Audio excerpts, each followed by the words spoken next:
Praise the lord. ప్రభు అయిన యేసుక్రీస్తు నామమందు ప్రియమైన సహోదరులందరికీ నా హృదయపూర్వక వందనములు తెలియజేస్తున్నాను.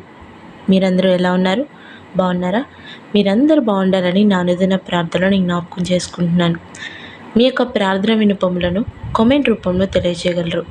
కొంతమంది మీ ప్రార్థన విన్నపములను తెలియజేస్తున్నారు. ఖచ్చితంగా నేను మీ కొరకు ప్రార్థిస్తూ ఉన్నాను. మీరు కూడా ఆత్మీయంగా బలపరచబడిన రీతిగా ఒకవేళ బలపరచబడినట్లయితే ఈ అనుదిన దేవుని వాక్యం ద్వారా లైక్ చేయండి, సబ్స్క్రైబ్ చేయండి. మీరు బలపరచబడిన రీతిగా మీ ఆత్మీయులకు కూడా ఈ వీడియోని షేర్ చేయండి. మిమ్మలను మీ కుటుంబాన్ని దేవుడు దీవించునుగాక. ఆమేన్. ఈరోజు నీ కొరకు దేవుని వాగ్దానం ద్వితీయోపదేశ కాండము 11వ అధ్యాయము 24వ వచనం. మీరు అడుగుపెట్టు ప్రతి స్థలము మీది అగును. ఆమేన్.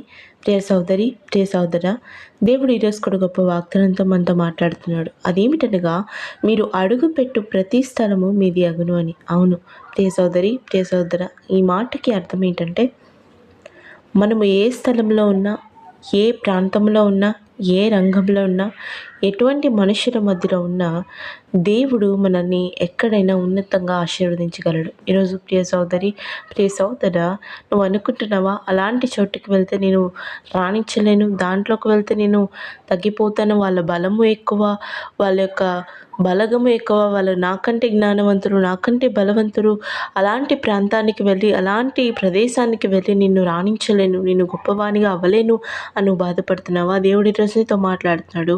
నీవు అడుగుపెట్టిన ప్రతి స్థలము నీది అవుతుందంట. అంటే అక్కడ నీదే పై చేయి, అక్కడ నువ్వే గొప్పవాడిగా, గొప్ప వ్యక్తిగా నిలబడతావు. ఆమేన్.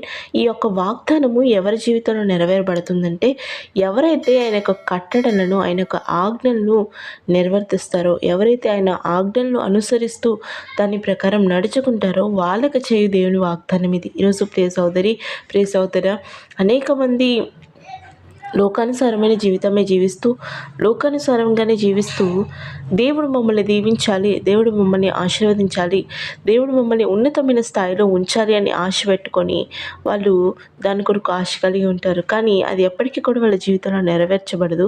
ఎప్పుడు వాళ్ళు తక్కువ స్థాయిలోనే ఉండిపోతూ ఉంటారు. ఎందుకంటే వాళ్ళ యొక్క విశ్వాసము, వాళ్ళ యొక్క క్రియల్లో లేదు కనుక. ఈరోజు ప్రియ సోదరి, ప్రియ సోదర, మన దేవుడు గొప్పవాడే. మనల్ని గొప్పగా చేయాలని, మనం ప్రతి స్థలంలో ఆయన్ని మహిమపరచాలని, ఆయనకు మహిమకరంగా మనం జీవించాలని ఆయనకి ఆశ ఉంటుంది. ఆయన మనం దీవించాలని ఆయన ఆశపడతాడు. కానీ అలా దీవించడానికి మనము దానికి అనుకూలంగా నడుచుకోవాలి. ఆమేన్. ప్రియ సోదరి, ప్రియ సోదర, మనము కూడా ఎప్పుడైతే ఆయనకు అనుకూలంగా, ఆయన చిత్తానుసారంగా మనం నడుచుకుంటూ ఉంటామో అప్పుడు మన దేవుడు మనల్ని రక్షిస్తాడు. మనం అడుగుపెట్టు ప్రతి స్థలము మీద మనకి గొప్పవానిగా మనల్ని ఆశీర్వదిస్తాడు. ఈరోజు ప్రియ సోదరి, ప్రియ సోదర, నువ్వు చేయాలనుకుంటున్నది, నువ్వు ఏ రంగంలో, ఏ యొక్క ప్రాంతంలో నువ్వు గొప్పవానిగా అవ్వాలనుకుంటున్నావో, ఏ మనుషులు కంటే నువ్వు అవ్వలేను అని బాధపడుతున్నావో దేవుడి రీతితో మాట్లాడుతున్నాడు. నువ్వు అడుగుపెట్టు ప్రతి స్థలము నీది చేస్తాడంట. ఎప్పుడు అలా చేస్తాడు? ఆయన యందు విశ్వాసం ఉంచుతూ, ఆయన యొక్క ఆజ్ఞలను నడుచుకుంటూ, దానికి అనుసారంగా, ఆయనకు అనుకూలంగా మనం నడుచుకున్నప్పుడు మనం అడుగుపెట్టు ప్రతి స్థలము మనది అవుతుంది. అదే విషయం మనము బైబిల్లో అనేక మంది భక్తుల విషయాన్ని చూస్తాం. వాళ్ళకి దేవుడు తోడై ఉన్నంత కాలము వాళ్ళకి ప్రతి స్థలంలో విజయమే కలిగింది. ఈరోజు నీకు, నాకు, మనందరికీ కూడా గొప్ప విజయం కలుగును గాక. ఆమేన్. ప్రేమ కలిగిన తండ్రి, మహోన్నతుడా, నీకే వేలాది స్తోత్రములు చెల్లించుకుంటున్నాం. అవదే కాల సమయంలో బిడ్డలతో గొప్పగా మీరు మాట్లాడిన రీతిని బట్టి వందనములు, స్తోత్రములు.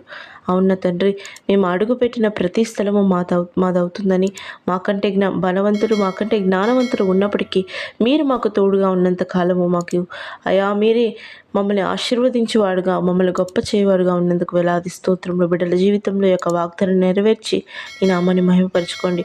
ప్రతి విషయంలో నీ ఆజ్ఞలను బట్టి విశ్వాసం ఉంచుతూ నీకు మహిమకరమైన జీవితం బిడ్డలకు దయచేయమని, భయభక్తులు కలిగి జీవించి నీ నుంచి అనేకమైన ఆశీర్వాదాలు పొందుకోవడానికి కృపను చూపించమని, ఈ నామాన్ని మహిమపరచుకోమని యేసు నామమున ప్రార్థించి వేడుకొనుచున్నాము నా తండ్రి.